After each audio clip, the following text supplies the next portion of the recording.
Hello, it's your friend Brendan Smith. And it is your friend, John Ross Bowie. Welcome to the Record Junkies. I would say it's a very special Record Junkies, John, because we are on the eve, as we record this program, of a fun chapter in your life and hopefully the chapter of American television. Here's hoping. Yeah. This on July 23rd, the television program Stuart Fails to Save the Universe will begin streaming on HBO Max here in the United States. It will start streaming the following day in the United Kingdom. This is very exciting news for a couple of things. One, it's nice to be working. It is a spinoff of The Big Bang Theory. I am reprising my role as Barry Kripke. This is all good news, but one of the really exciting things about the show is that we got for our theme song composer, the legendary Danny Elfman, What? to do the Stuart Fails to Save the Universe theme song. What? And we are all over the moon excited. I'm a massive Oingo Boingo fan. I think you know this about me, Brandon. I'm a massive Oingo Boingo fan. A little bit of a completist there. Really have always loved the work. Got very excited in the 80s when he transitioned to soundtrack work. And I generally think he sets a wonderful singular tone with his work. The Stuart Fails song is in the tradition of the great Oingo Boingo minor key masterpieces. It's just very exciting. I should also mention that a composer named Joe LaDuca does our scoring throughout the 10 episodes. And you might know his work from the television show Spartacus or from the very, very first Evil Dead. He's an old buddy of Sam Raimi's. Let me just say, the empire that Danny Elfman has constructed, and you can say those of us who saw Oingo Boingo right away via Night Flight on USA Network, or even correct. on MTV when they would play the early Oingo Boingo videos. This is long before Weird Science. They would play "I love little girls," yada yada. Yep. And you would think like, wow, this band could disappear forever. Or the weird looking lead singer with the red hair, he is going to go on to construct one of the biggest music empires in the history of recorded music. It's bonkers what he has done outside of Oingo Boingo. The reach can't be overstated. You've probably Look, if you listen to Record Junkies, you probably don't need to be told this. But starting with Pee-wee's Big Adventure, he became one of the go-to composers certainly for Tim Burton, but for no shortage of incredible directors. Other things that he has done with Tim Burton include, obviously, Beetlejuice. Obviously, Edward Scissorhands is his work, but he's branched off. That's his music in Midnight Run. That, of course, is his theme song in The Simpsons. Hold on, time out. Yeah, go ahead. The Simpsons song alone, right? Probably has he bought a secret island in Hawaii. I don't know what he did with that money, but just that one job alone. It doesn't just get you a nice house in Woodland Hills. No. It gets you a super kick-ass enclave. No, he might anywhere you want. He might own the island from Lost. I don't really know what he did with that. He's probably pretty set in that regard. I didn't ask on the occasion I met him, but I imagine he has been handsomely compensated. But we're not done. The Sam Raimi Spider-Man films are his. The last Doctor Strange that Sam Raimi directed is his. It is a gorgeous legacy of film composing. My God, we left out The Nightmare Before Christmas. I mean, The Nightmare Before Christmas, where he sings the Jack Skellington role. Chris Time Sarandon out. does the talking. No, time out. The Nightmare Before Christmas song alone bought him an island off the Dominican Republic. I don't know. I mean, just the money generated, as so many of us struggle We sell used records at Amoeba for extra cash. 1 gig in Hollywood. That's the carrot that they put in front of us. Just 1 gig, They man. really do. They really do. One? That's the It's only lottery one- ticket. one gig? You're only One a gig away from the miracle, maybe. But And so he he's has- had several. He's hit Super Lotto truly 6-7 times. I would say, yeah. Yeah, no, it's and the other thing that's interesting though is that all this scoring has taken away from his songwriting a little bit. So this is in some respects a return to form with the Stuart Fails to Save the Universe theme song. When I heard the demo, I almost started weeping. He had come to visit set just to get a vibe and figure out if he actually wanted to do it. And it worked out, and I genuinely love the song and am thrilled it accompanies our opening credits. Did you witness, was there a meeting between your friend and my friend Brian Posehn and Danny Elfman on set? There was, and Posehn geeked out maybe even harder than I did. I did the embarrassing thing of telling him that I would put Wild Sex in the Working Class on mixtapes for girls. Which is, I can't be the only one who's ever said that to him, but I am one of the people who said that to him. And yeah, Posehn went pretty hard as well.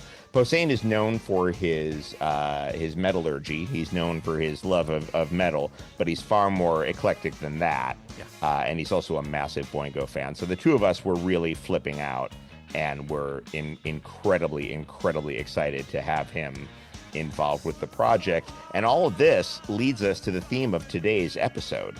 We're just going to do classic TV theme songs because we have to. Because we have to. Pico and Sepulveda, Pico and Sepulveda, Pico and Sepulveda, La Brea, Tar Pits. That's a deep Danny Elfman pre-Oingo Boingo cut. Just had to throw that out there. Is that from Forbidden Zone, or is that yeah, okay. Wow. Yeah, it is. Yes. Wow, that's really awesome. Nice touch. It's my favorite Danny Elfman composition. It just goes boonk. It just hits me so damn hard. I love Weird Science. I'm a sucker for Weird Science because Weird Science is great. Weird Science is, and it's dismissed by Oingo Boingo fans because it was the big hit, and everyone's like, oh, excuse me. All the gatekeepers were like, oh, come on, that's not even his best song. Come on, where's Nothing Bad Ever Happens to Me. Come on, man. But it's a banger. It's great fun. Weird Science gets you a house in Woodland Hills. Let's just put it that way. Weird Science gets you a house in Woodland Hills. Simpsons gets you an invisible island off the coast of that Kauai. No one, not even the Coast Guard, can find. Right, and your plane has to hit the runway at a special frequency, so you go through the portal and end up in your lair. That your empire gave you. Unbelievable. Okay, John. I hope this song goes on to have its own life. I wish you guys nothing but success. Thank you. If you ever need a featured extra who looks like the Big Lebowski, let me know for season 2. Whoa. You know Jeff Bridges? I'm kidding. Yes, I absolutely will. Don't leave me. Don't underhand toss like that to me, dude. I'm sorry. I have a job to do over here. I'm sorry. I don't feel great about that. I really don't feel great about that. Although I did have a very Big Lebowski audition this morning for one of the betting apps.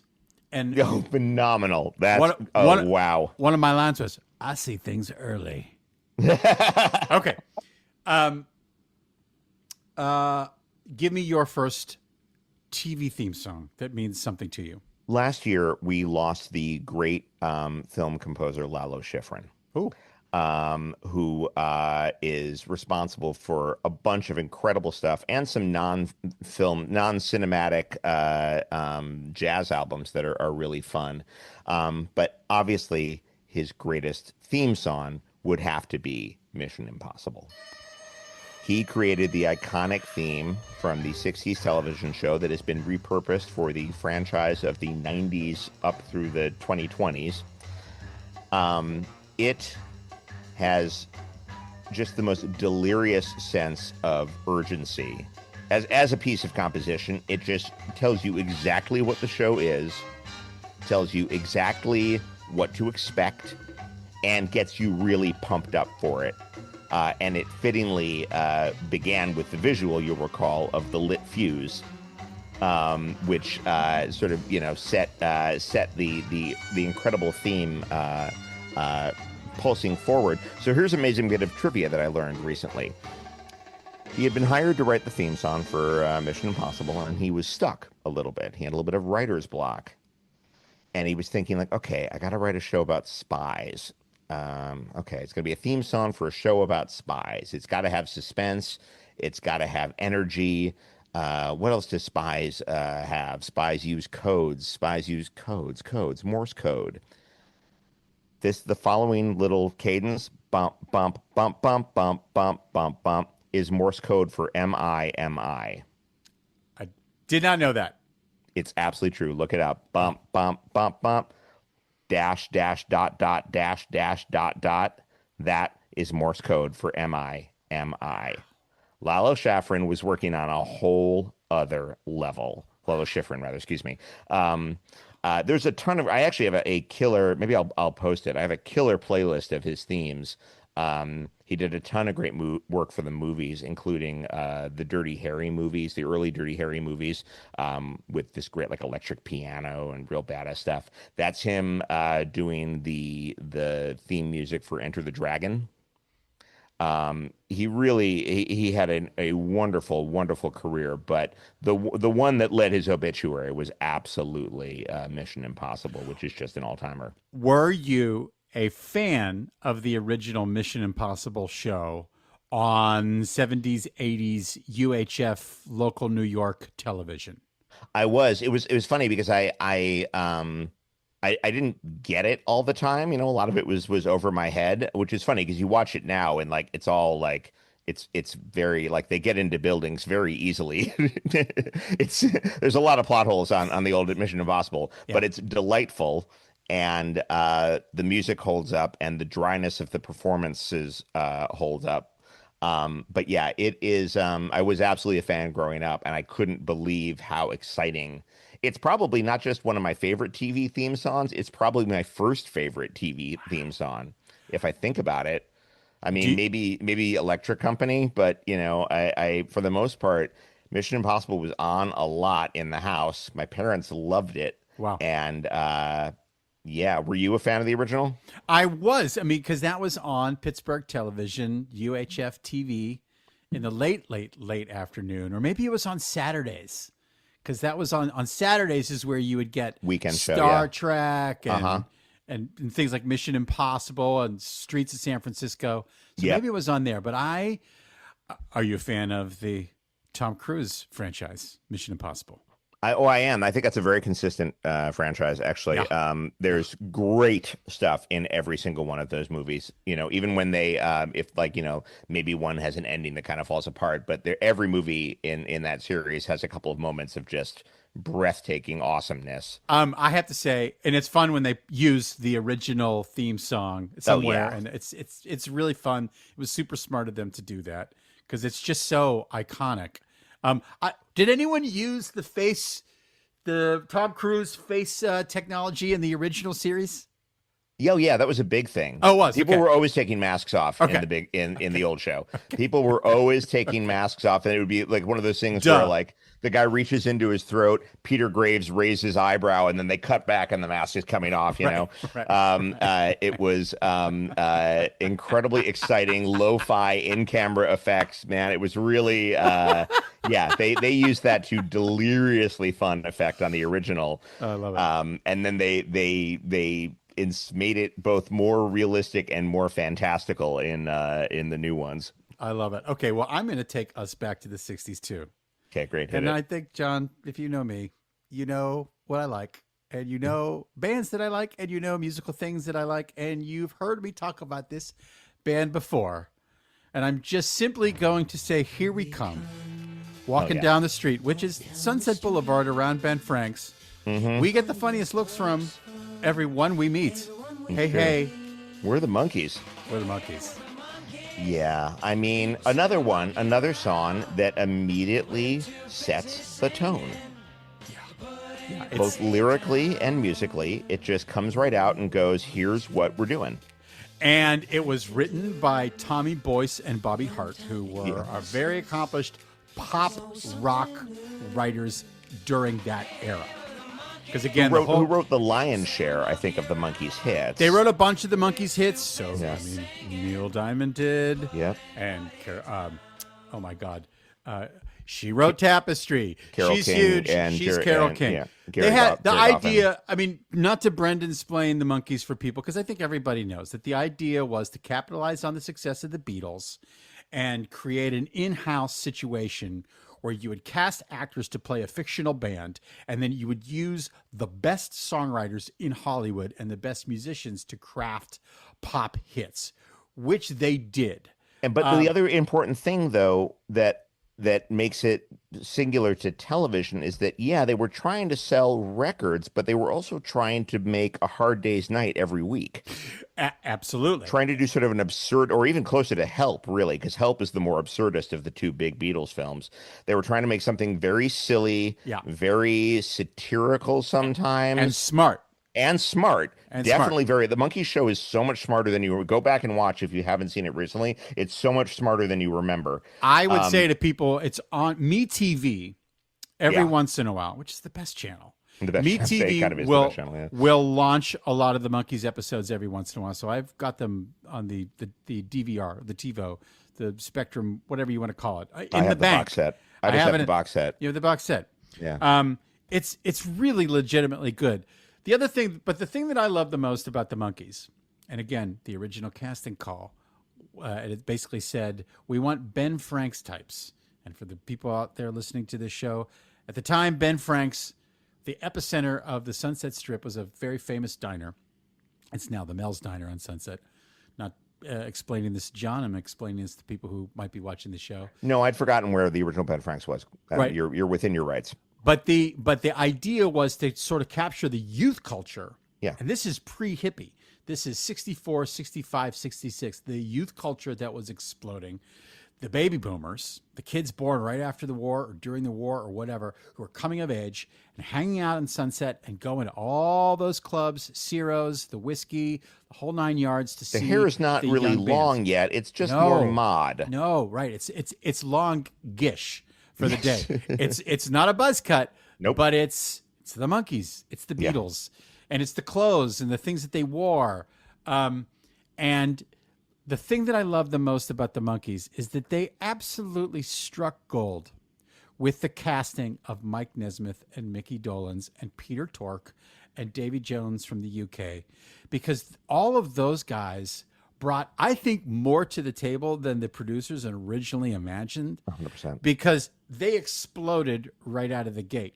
And they were able to, because each of them had their own musical prowess, they were able to perform these songs to the point where they basically turned around and said, hey, we need to be involved in this process. That's a whole other issue. We covered this on the show when I did Capricorn, Aquarius, Jones, and yada yada. Our album inaugural episode, unless I'm mistaken. Yeah. that they wanted to do on their own.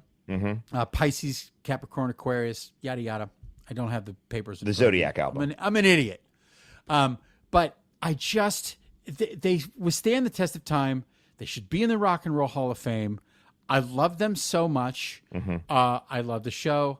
And this is easily, of all the great theme songs out there in the world, and maybe at the end we'll give some honorable mentions, but this is by far my number one favorite theme song, because when I hear it, it takes me back to a very good time. The Monkees were on every single day in Pittsburgh after school at 3:30 or 4 on the local UHF stations. It was on in Albuquerque in the 70s. It's just, I think in a way I discovered the Monkees before I really discovered the Beatles, because they were on TV every day. So that's all that I'll say about that. Yada, yada. There you go. It's a gem of a song. It's a really excellent choice. I could not agree with you more. A great song for a truly great TV show. I'm gonna edge us a little closer to the current day, ever so slightly. I don't want to push it too much here, so I'm just gonna go to the '90s. Let's baby steps here.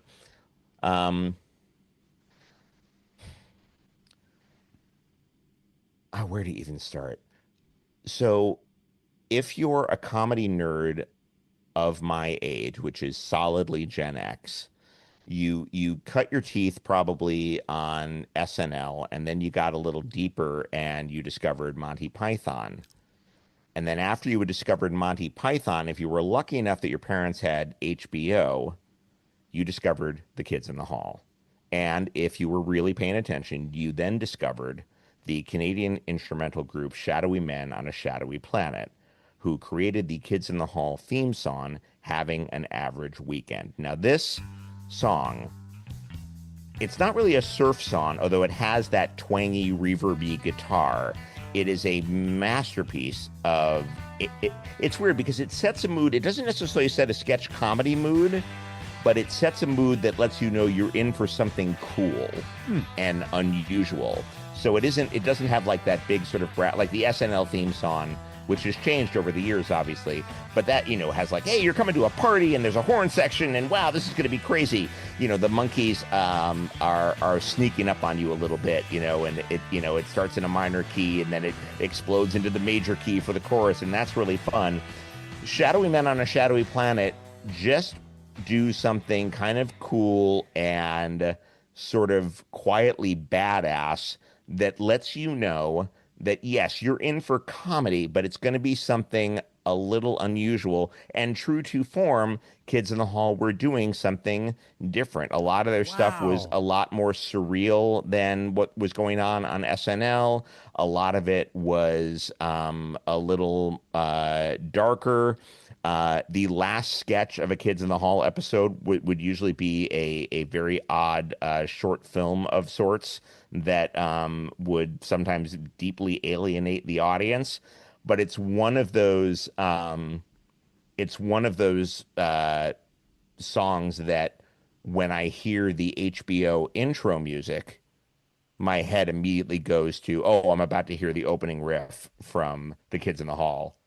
I went deep on these guys and I got a couple of their full length albums, and the albums are just great. They're filled with like cool, badass, heavy reverb guitar instrumentals. But if all you know is this, if you don't know the song at all, do yourself a favor. You're welcome. Wow. You're about to have a really, really cool drive through your neighborhood listening to Shadowy Men on a Shadowy Planet. If all you know is that one song, go deeper into those records because there's tons of gold there. You familiar with the piece I'm talking about, Brandon? No, and this is, I can't believe I'm going to admit this. No, it's okay. Because I'm just being honest today. For some reason, I think the age that I am and what I was doing at the time, I just missed Kids in the Hall. You know what it would have been, I think, if I may, and I have a bunch of stuff like this myself too, is that there's some things break when you've hit the workforce and you're like, oh, I don't really have time for this right now. I'm working retail, or I'm flipping burgers, or I'm in a, and that was me for a lot of stuff after I graduated. You being and I will never exploit this, but you being a couple years older than me, yeah, it would not necessarily have been on your radar. I think it helped to be in college a little, or at least think you were a little smarter than the average bear. And then there's this new kind of esoteric Canadian comedy coming out. Well, at the time, I aspired to do what I had hoped that I would find my own Kids in the Hall group at the time. Right, sure. And when I was in LA, because that's when the show launched, what year did Kids in the Hall launch? I want to say 90, 91. Yeah. So I'm in LA, and so in the very early 90s, so much of our free time was spent going out, going to bars and going to see music.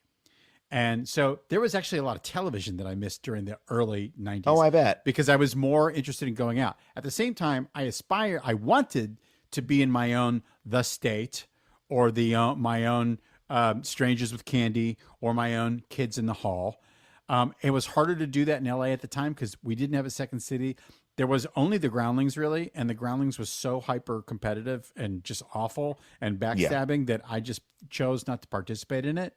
Man, that place would have broken me like a twig. If I had started, I'm so grateful that I started doing comedy at UCB in New York before it got really cutthroat, because if I had tried to move out to LA and tried to make a name for myself at the Groundlings, it never would have worked. It was the only I'd have been thing. laughed out of this town. Yeah, it was the only thing. And my friends that tried it, I have very talented friends that did it, and some who would, the idea that you would just go through the steps and get to the top step and then be shivved at the end.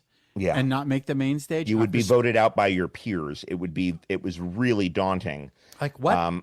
Yeah. How does that work after spending hundreds and hundreds and hundreds of dollars, of your own hard-earned money to get there? So that was the only reason that I didn't throw in. I saw them live. I totally appreciate them. I understand. No one is knocking the people that have come out of the Groundlings. The aforementioned Paul Rubens came out of the Groundlings. Oh, yeah, Lorraine Newman is a founding member. Will Ferrell. There's a bunch of Gosteyer, great people. My friends at the time, Anna Gosteyer was a friend of mine from college. Rachel Harris was at the Groundlings. There were so many great people that A lot of my very, peers. very gifted people have come God. out of the Groundlings. No one's knocking the Groundlings. It just would have crushed me like a grape. And I knew that it would do the same to me, and so I didn't participate. But I do love Kids in the Hall. I had to go back to them later. Okay. So that's my thing on that. But excellent call. I love that, and I love that theme song. Yeah, it's a beauty. That's such a good one. I'm going to take me back to a place where I didn't feel like I was getting crushed like a grape. I'm going to take me back to another place that is soothing and comforting and takes me back to a very good time in my childhood. And that is Space, The Final Frontier. Oh, wow. Okay. My second favorite theme song of all time. Okay. The OG, original series with the theremin. The OG with Shatner's narration at the beginning of the Alexander Courage composition. The original Star Trek theme, if I'm in the right mood, because I watch the original Star Trek to this day, and if Mirror Mirror is on, or any of the other incredible ones, I will watch, and I might cry when I hear that bing, dong, ding, dong, boo, boo, boo. It really makes me emotional because I was a great age when they started playing Star Trek for the first time in syndication on American. Again, the UHF kids. The kids don't know what the UHF stations were. Can I brand us playing the UHF stations? I think you should. Okay, so in the era before cable, a lot of cities had these private, independent little channels that existed.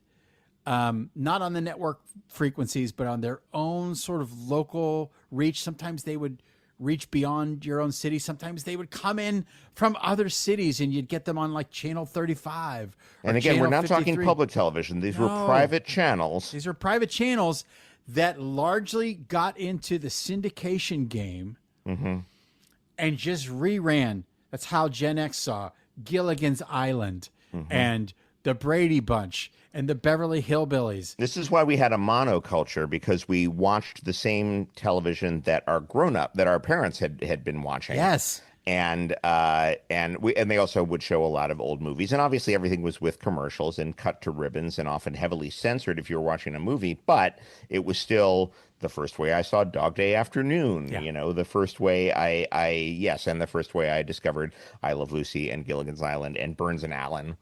And Pro Studio Wrestling and Soul Train and Hee Haw, like just so many amazing things. There were also and so many kung fu films. You had a station for kung fu films. It was WNYC in New York, Channel 5, the drive-in movie on Saturday afternoon. I mean, I just remember, I forget the Pittsburgh UHF station, but I just remember Sunday morning Kung Fu Theater. Oh wow! Okay, and that's an abrupt way to begin your day. And then you would get the Three Stooges. Or Laurel and Hardy, which is also how I saw SCTV for the first time before they were on NBC. Pittsburgh UHF, again, Channel 53, Channel 35, whatever it was, they played SCTV, the original version, where Harold Ramis was in the group. Like, mind-blowing. But Star Trek, so colossally important to me. I just love it so much. The theme is so dramatic. It has a build. It takes you into space. It's just fantastic. It's my second favorite movie theme song of all time. And again, it takes me back to such a good place in time. And I love it so much. It should be mentioned at this point that the UHF channels were also where I watched a show that has an honorable mention on this list, and I bet it's on both of our lists, the Kraken surf instrumental that opened the Munsters. John, all you need to do is take a vintage Kmart ad, post it on TikTok, and use the Munsters theme song, and you'll get like 12,000 hits. Oh, I bet. I do it all the time. I bet. Yeah. Unbelievable song. The Munsters. Again, Yeah. on every single day. John just said it, but like that's why we love the Munsters so much. An incredible theme song. I'll give you another one that I love. I'm taking you back. Yeah, we're having a Gen X party. Baby, if you ever wondered whatever became of me. I almost did this one. You did. I almost did this one. I'm living on the air in Cincinnati, WKRP. I'm at WKRP in Cincinnati. We had Sebastian Bach on Rock Tales with Ahmed Zappa. He admitted to us that this was his favorite show of all time. It's a great show. And then we started singing the theme song, and we went right to the end, and he goes, no. And he sang the middle verses. Oh, wow. The stuff that didn't make it in the opening credits. Yeah. Didn't make it in the opening credits nor the end credits. But if you listen to SiriusXM's Yacht Rock Radio, they will often play it. Oh, great. Yes, they play the WKRP. It qualifies as Yacht Rock in their eyes. I think so. What an incredible one. I'm going to do one more, and then I'll give you the floor to do a couple honorable mentions, and we'll get out of here. Okay. Partridge Family. I'm sorry. Partridge Family. Hello, world. It's a song that we're singing. Come on, get happy. Love, love. Again, similar concept to the Monkees, based on the popularity of the Cowsills at the time. Right. A family of musicians who, and with mom in the band and little kids in the band and middle-aged kids in the band. And I just read that in preparation for this, that the Cowsills, the producers of the Partridge Family thought the Cowsills were too old, which is why they cast everybody who legendarily became the Partridge Family. Wow. Laurie Partridge being arguably my first crush, I think. Most are. The great Susan Day, most of us. Yeah. For those of us who are Gen X of a certain age, loved her. But I just love this damn song. It's wrongfully equated with the Brady Bunch because they came out around the same time. Yeah. But oddly enough, it's weird to say this, Partridge Family is joke for joke the far superior show. There's genuinely funny moments on that. They had a real find in young Danny Bonaducci. Yes, they did. As the snotty little bassist. And Shirley Jones, by this point, was, she was an esteemed musical theater actress. She had done a ton of Broadway. And she is Marion the Librarian in The Music Man in the film, not on the original Broadway cast. That's Barbara Cook. But so they had real talent put together, and the jokes are pretty solid. Particular shout out to the episode where Laurie has a biker boyfriend who turns out to be really sweet, and he's played by Randolph Mantooth. I have no idea. No, but another recent RIP, a young Rob Reiner. Oh, yeah. Find the episode where Laurie's got a biker boyfriend because he is hilarious on it. The show is genuinely funny. Dave Madden as Ruben, the manager. By the way, I did not know you were going to pick this song. This is all details that I have at the tip of my tongue here. This is the worst kind of John-splaining. This was all in the chamber, ready to go. This is why Kripke works on Stuart Fails to Save the Universe. It might be. Because the actor who plays Kripke has the gravitas within him, part of him, that gives you a legendary character that hopefully will be successful on HBO Max. God willing. Give me another one of your honorable mentions. You know what? It's funny. I would never put this on to listen to, but anytime I hear it, my heart lifts up a little bit. We're going back to the 1980s right now to a tiny little bar just off the Commons in Boston. Oh, wow. It's a place. You know what's interesting about this place? You know what's singular about this place, Brandon? It does it's exist? the kind of place.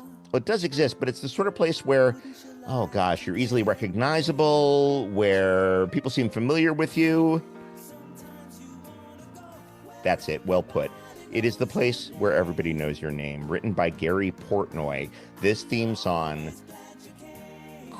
introduced what the show was, which was 25 minutes of incredible sitcom comfort food. That song bought Gary Portnoy Oh, a house in Reseda. A nice house in Reseda. Reseda, yeah, yeah, nothing crazy. No. Let me actually, I'm sorry, co-written with Judy Hart Angelo, but that's him on the vocals. Okay. And yeah, it actually had some radio play because it's incredibly catchy and sets a terrific tone that made you realize that not only is Norm recognizable in this bar, but you will likely be as well. Every couple of years, I just put on the Cheers pilot because it is such a magnificently constructed piece of writing that introduces the characters so seamlessly and without effort. It's truly a marvel of the form, and the theme song sets that tone very nicely. I love it. I mean, wow, fantastic. Cheers. We've hit some pretty damn good shows too. All the shows that we picked are important shows. If you grew up in a cult and you weren't allowed to watch television, you've got some homework. Everything that we just explained to you, you could start there. Mm-hmm. You could build your new life just by watching these programs. You absolutely spelled could. out today. You absolutely could. John, I think it's time to pull the Partridge Family bus. It's so brightly colored. Into the garage. It's so bright. You can see it coming from a mile away. You really can. Here they are. Again, in closing, I cannot wait for people to see Stuart Fails to Save the Universe. They're going to experience the Danny Elfman song. We don't even have it now. I mean, that's how new and raw it is. I'll post it once it'll go on the Patreon once it's out and available to the public. But yeah, fantastic. It's a fun one. You're going to like it. I love it. I love it. I love it. Great to see you. Good to see you. Thank you for your support. Good luck. Knock on wood. It's going to rule. I know that it is. And, good to see you. And thank you for doing this today. Not at all. Thank you. Okay. Bye.